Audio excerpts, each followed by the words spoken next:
nos creó y el Hijo nos redimió.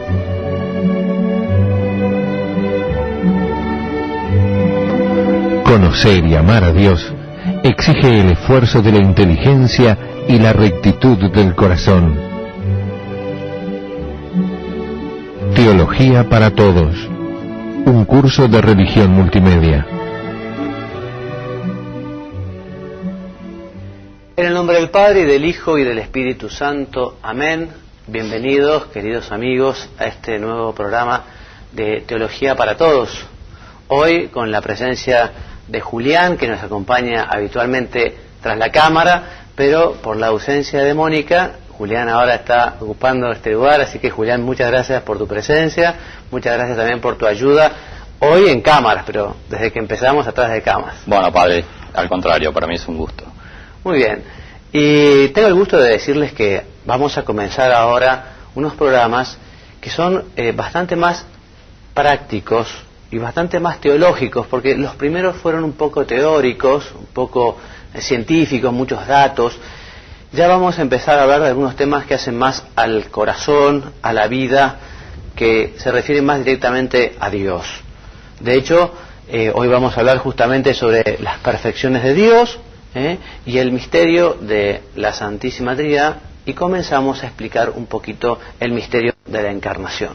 Quienes estuvieron la semana pasada recordarán que terminamos hablando sobre el alma, sobre el alma humana. Dimos unos cuantos detalles. Primero vimos el origen de la vida y luego el origen del alma. Bueno, entonces algunas características de nuestro Padre Dios.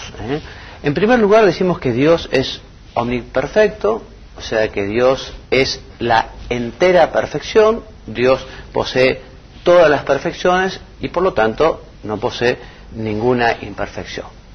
Todo lo que podamos decir de Dios siempre es poco, por eso veremos que Dios es inefable. Siempre podemos compararlo con algo, pero nunca podremos expresar lo que es Dios en su totalidad. Dios, lo veíamos en las primeras lecciones al hablar de la existencia de Dios.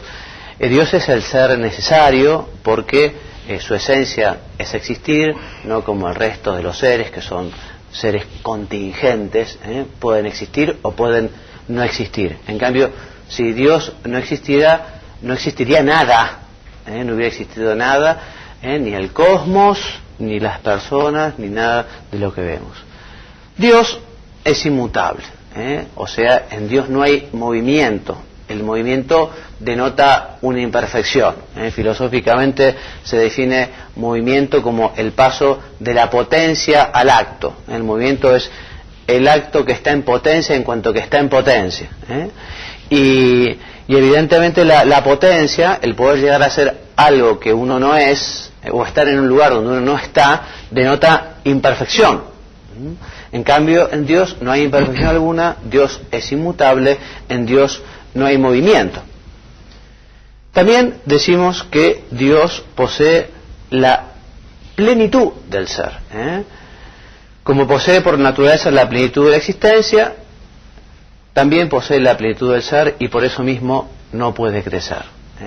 Y son consecuencias de esta afirmación la infinitud de Dios y que Dios es único, porque no pueden existir dos seres que sean infinitos.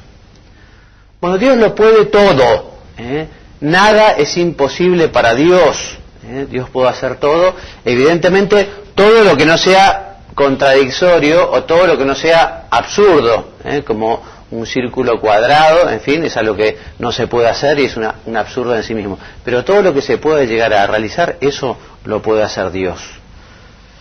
Además, Dios lo sabe todo, todos los secretos de la naturaleza, que el hombre poco a poco ha ido descubriendo y ha ido avanzando en este sentido, Dios lo sabe todo. Dios sabe también todos los acontecimientos de la historia. Y Dios conoce perfectamente a cada uno de nosotros. Y esto tiene que ser para nosotros muy consolador, porque Dios nos conoce a nosotros más de lo que nosotros nos conocemos a nosotros mismos, ¿no? Y cuando uno quizá pasa por un momento de preocupación, de angustia, de no saber cómo resolver algunos problemas, preguntarle a Dios si Dios quiere decirnos, si quiere ayudarnos, si quiere mostrarnos cuáles pueden ser la solución a esos problemas, ¿eh? No olvidemos que además Dios es un Padre, y como Padre amoroso que es, nos quiere y quiere para nosotros toda la paz, toda la felicidad. Qué pena que a veces gente que esté tan mal, a veces psíquicamente, esté tan lejos de Dios, o personas que tengan tantos problemas no cuenten con la ayuda invalorable que les puede dar Dios, ¿eh? Bueno, Dios lo ve todo, ¿eh? También nuestros pensamientos y aquellas cosas que quizá no ve absolutamente nadie. Esto puede ser algo que nos ayude a tratar de comportarnos siempre como verdaderos hijos de Dios, ¿eh? Y quizá acciones que no vea nadie, como las ve Dios, uno dice, bueno, yo las voy a hacer bien y las voy a hacer por Dios y por amor a Él, ¿no? En este sentido me viene a la cabeza el recuerdo una historia que contaba San José María Escrivá, que a veces para dar una enseñanza práctica a jóvenes estudiantes universitarios los llevaba a una catedral, por ejemplo, a la de Burgos, ¿no? Y les mostraba con detenimiento arriba, donde nadie veía absolutamente nada, porque la distancia que había desde la persona que estaba en la nave a la distancia del techo era... Pero sin embargo, subiendo hasta allá arriba se veían unos detalles cuidados, unas pinturas. Claro, porque uno dice, pero si esto no lo ve nadie. ¿Pero cómo no lo ve nadie? Esto lo ve Dios, y eso es importante. Y una catedral fue hecha toda para Dios, ¿eh? Por eso los acontecimientos más pequeños, cuando están hechos por amor a Dios, tienen un valor enorme. Entonces vale la pena fomentar esa presencia de Dios en nuestra vida.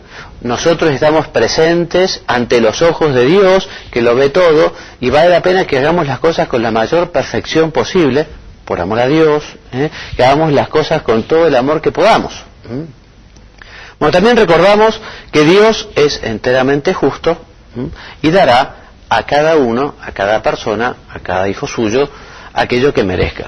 Si sos tan bueno, Julián, léeme por favor la cita de la carta, muy cortita, la segunda carta a los Corintios, capítulo 5 de San Pablo. Cómo no, padre. Cada uno recibirá el premio o castigo que le corresponda por sus obras durante su vida mortal. Muy bien.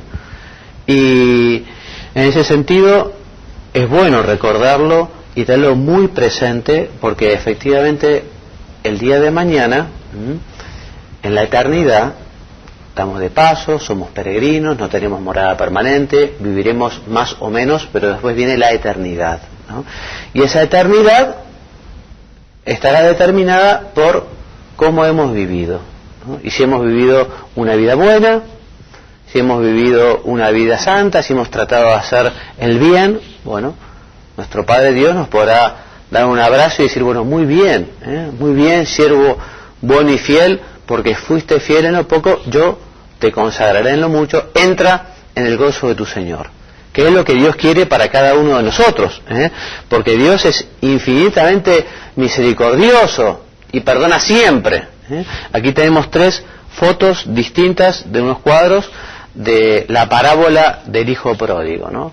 Una verdadera joya de la literatura universal, que manifiesta justamente el amor del Padre, que espera a aquel hijo que dilapidó todo ese dinero, esa herencia, y que después, cuando estaba cuidando chanchos, cuando estaba padeciendo hambre, cuando no tenía ni para poder comer las bellotas que comían los chanchos, bueno, vuelve a su casa, y su padre desde lo lejos lo ve venir, sale a su encuentro, lo cubre de besos y de abrazos, y organiza una gran fiesta. Ese hijo que quizá no había sido reconocido por nadie cuando se acercaba, porque todos lo conocían como el hijo de aquel buen hombre, ahora venía con un olor a chancho, zaparrastroso, sucio, a pedir por lo menos que lo tomaran como uno de los empleados. Y bueno, y Dios hace una gran fiesta porque aquel hijo suyo estaba perdido y regresó. Bueno, y nosotros tenemos que meditar muchas veces esta parábola de nuestro Señor, y tenemos que hacer muchas veces de hijo pródigo, muchas veces al día, volver al Padre y decir, bueno, Padre, he pecado contra el cielo y contra ti, no soy digno de llamarme hijo tuyo, ¿no? Y nuestro Padre Dios va a hacer fiesta, nos va a llenar de abrazos, de besos, ¿no? O sea que Dios es puro amor. Es una tristeza pensar que algunos ven a Dios como que se toma venganza o que puede llegar a ser vengativo. No, yo no hago esto porque después viene Dios. No, Dios no se maneja con esos parámetros que tenemos nosotros los hombres. Dios perdona siempre. Perdona siempre, evidentemente, al que se arrepiente. Porque si uno no se arrepiente, Dios hasta en eso respeta la libertad de los hombres. Dios no quiere la condenación de los hombres, quiere la salvación. Pero si el hombre no se arrepiente, Jesús habló de las blasfemias contra el Espíritu Santo como de un pecado imperdonable. Claro, porque justamente el pecado contra el Espíritu Santo es ese pecado de impenitencia, de no querer arrepentirse, de no querer reconocer. Bien, el castigo es una obra del hombre, como también no puede decir un alumno que no estudió absolutamente nada, fue a un examen y no hizo nada, no puede decir, no, es que el profesor me reprobó. No, es que vos no estudiaste absolutamente nada, este aplazo es culpa tuya. El castigo es intrínseco a la culpa del hombre. Además, el que murió de espaldas a Dios y en pecado grave no quiere estar con Dios, Se parece, podríamos decirlo ya que aprovechamos la parábola del hijo pródigo, se parece a aquel otro hijo mayor que no quería entrar a la fiesta y se enojó. Dice, bueno, porque ese hijo tuyo, le dice, vendió todo y ahora haces una fiesta, y no quería entrar a la fiesta, ¿no? Bueno, el que muere así en estado de pecado grave, ¿no? Y entonces ya no quiere estar con Dios. Y Dios justamente ha destinado un lugar para esas personas, para esos espíritus, ¿no? Que se llama el infierno. Hasta en esto respeta a Dios la libertad. Qué misterio impresionante la libertad, ¿no? Es respuesta para muchas cuestiones. Cuando la gente dice, bueno, ¿y por qué el mal en el mundo? ¿Por qué el dolor? Muchas veces está en la libertad. Y la libertad existe porque Dios quiere dar un premio. Y no puede haber premio si no hay mérito. Y habiendo mérito puede haber premio y Dios nos puede dar el cielo.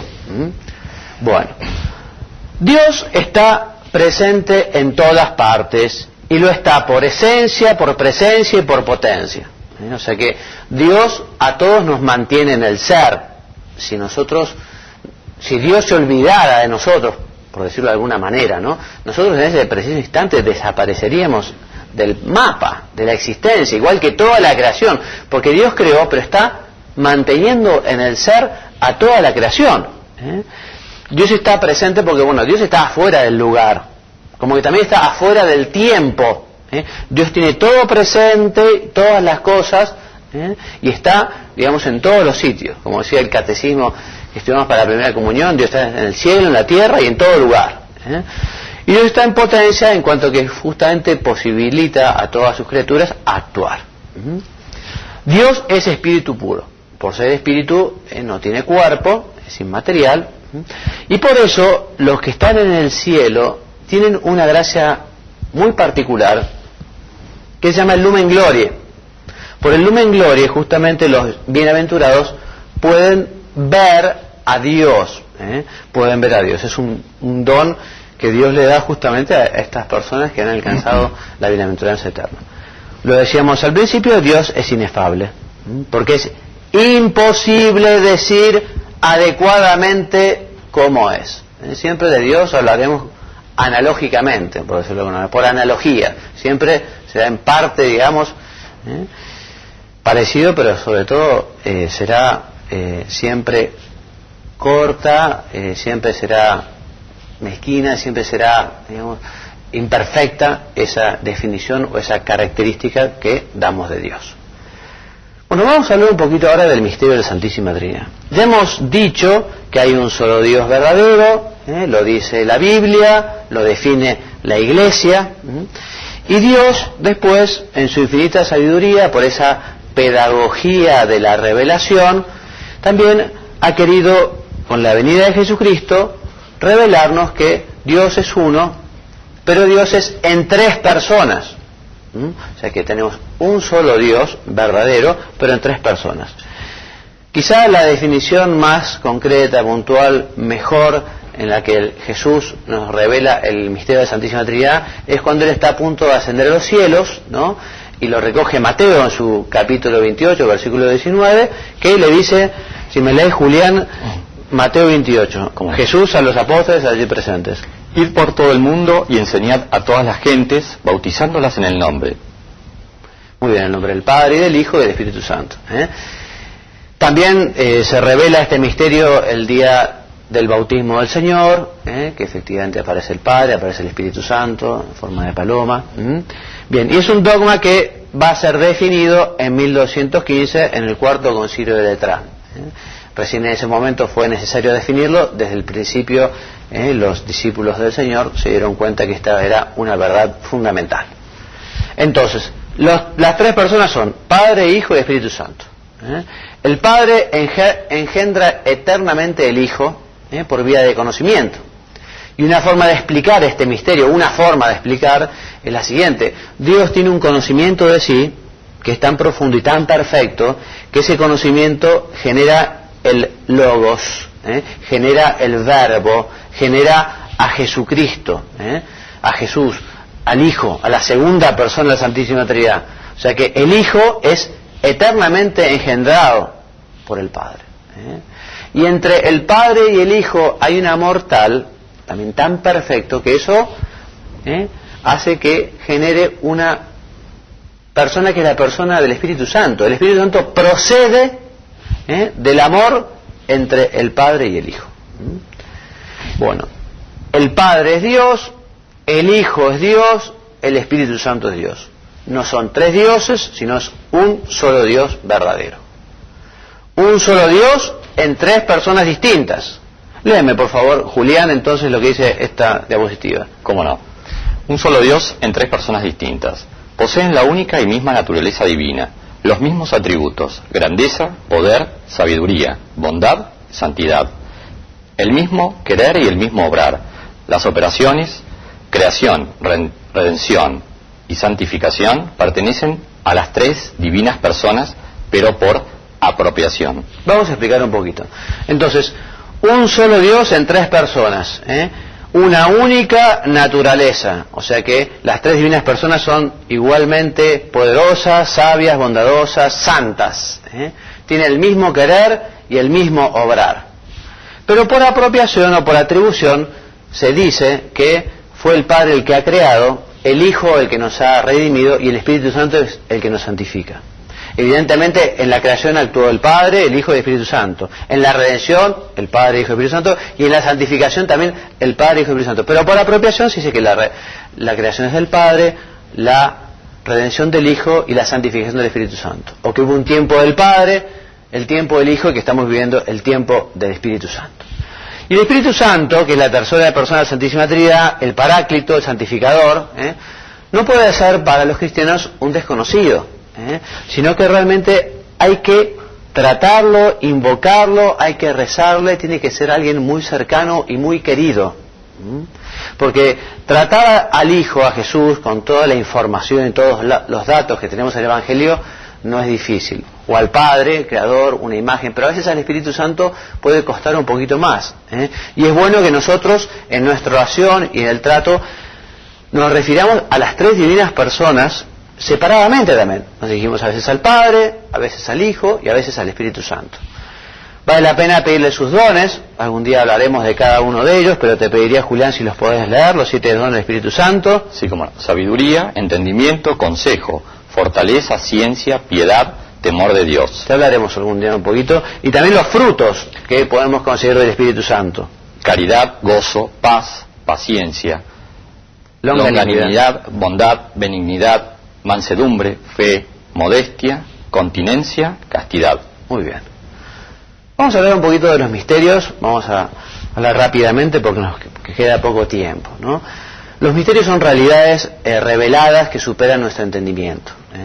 O sea que Dios, por su perfección, no puede llegar, digamos, a... Nosotros no podemos llegar a un conocimiento de Dios tan perfecto como para conocerlo en su plenitud y a todo lo que es la realidad de Dios, ¿no? Entonces Dios nos ha revelado, por ejemplo, el misterio de la Santísima Trinidad. El hombre nunca con su imaginación, con su inteligencia podía llegar a descubrir que Dios es uno y trino. Nunca, ¿no? Y es más, nosotros nos cuesta poder entender, de hecho no lo entendemos. Pero el hecho de que nosotros no entendamos no quiere decir que no exista. Como también se puede decir, aunque la hormiga no entienda el juego del ajedrez, no deja de existir el juego del ajedrez. Nosotros no podemos ser tan soberbios de decir, bueno, si yo no lo entiendo, entonces no existe. Hay muchas cosas que nosotros no entendemos y que existen, ¿no? Y algunas de ellas nos las ha revelado Dios, que son los misterios. Dios nos ha revelado misterios que nosotros no podemos comprender y también verdades que sí podemos comprender, pero Dios ha querido que para que no haya ninguna duda por nuestra parte, nos ha revelado también, por ejemplo, los mandamientos. ¿Qué es el misterio de la encarnación? La segunda persona de la Santísima Trinidad se hizo hombre. Jesucristo es el Hijo de Dios, hecho hombre, que nació de la Virgen María. Jesucristo es verdadero Dios y verdadero hombre.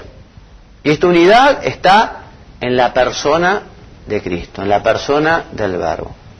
Este tema vamos a desarrollarlo en el programa siguiente con bastante detenimiento, pero ya podemos ir adelantando las siguientes ideas. Dios posee dos naturalezas, la naturaleza humana y la naturaleza divina, porque es Dios verdadero y es hombre perfecto, pero hombre como nosotros. En ese sentido, Arrio negó la divinidad de nuestro Señor Jesucristo y por eso en el año 325 el Concilio de Nicea lo condena, diciendo que esto es un error, que en Dios están las dos naturalezas. Más adelante, Nestorio será condenado en el año 431 porque nos habla de que en Dios hay solo una naturaleza, ¿no? Una naturaleza, y se olvidan de la naturaleza divina. En el año 451 el Concilio de Calcedonia condena a Eutiques.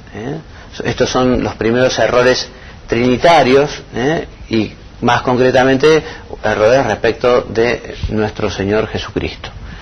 Bueno, vamos a ir terminando nuestro programa porque creo que esta es la última diapositiva. No. También decimos que nuestro Señor Jesucristo es Dios porque es el Hijo de Dios y nuestro Señor Jesucristo es hombre porque es Hijo de la Santísima Virgen María, ¿no? Entonces Jesucristo, Dios y hombre verdadero. Verdadero hombre, verdadero Dios. Y la Virgen es la madre de un hombre que es Dios a la vez. Y uno puede decir, bueno, pero ¿cómo puede ser que la Virgen, en todo caso, que la Virgen puede ser madre del hombre, ¿no? Como decía Arrio, un error. No, pero la Virgen también es madre de Dios, porque Dios, ya veremos, quiso crear a un hombre, ¿no? Y ese hombre toma la segunda persona de la Santísima Trinidad, ¿no? Y se hace, y es Dios a la vez y hombre a la vez. Y una forma que a mí me pareció muy pertinente para explicar cómo la Virgen es madre de Dios es la siguiente. Un ejemplo.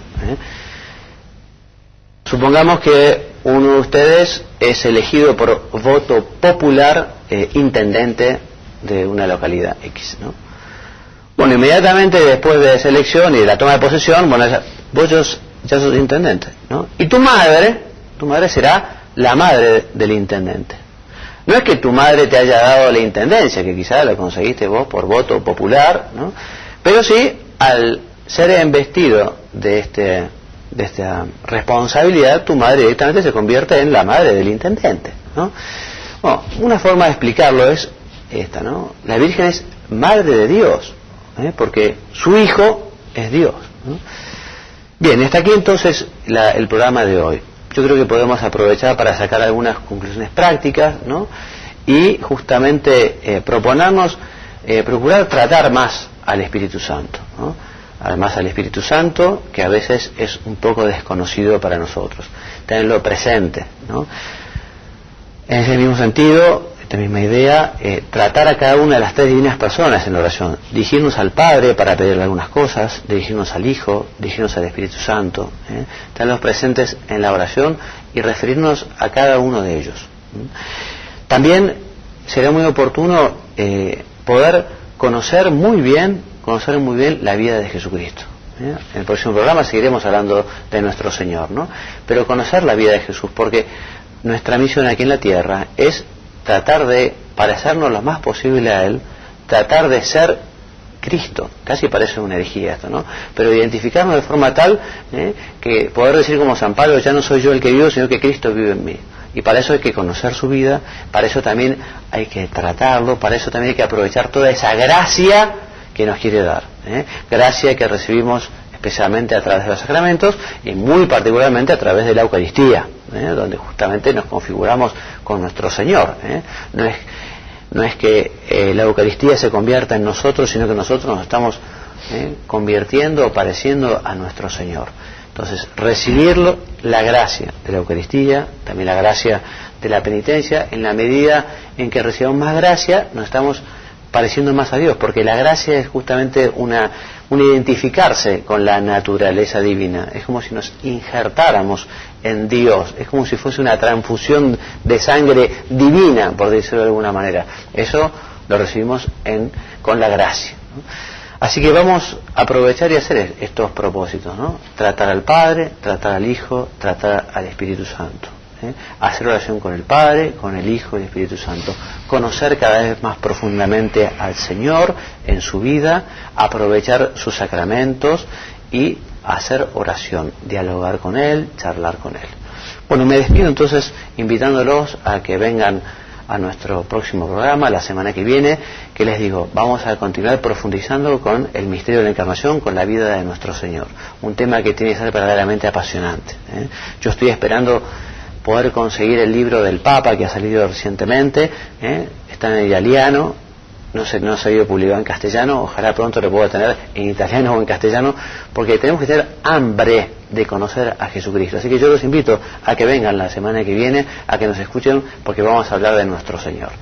Y me despido enviándoles la bendición. Gracias, Julián, por tu presencia. Al contrario, Padre. Nos veremos próximamente y será hasta la semana que viene. Que Dios los bendiga y los haga muy santos. Amén. Hasta luego.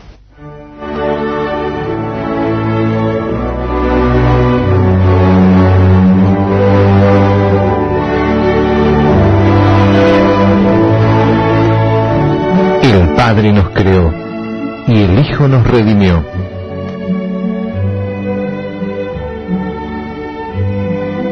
Conocer y amar a Dios exige el esfuerzo de la inteligencia y la rectitud del corazón. Teología para todos.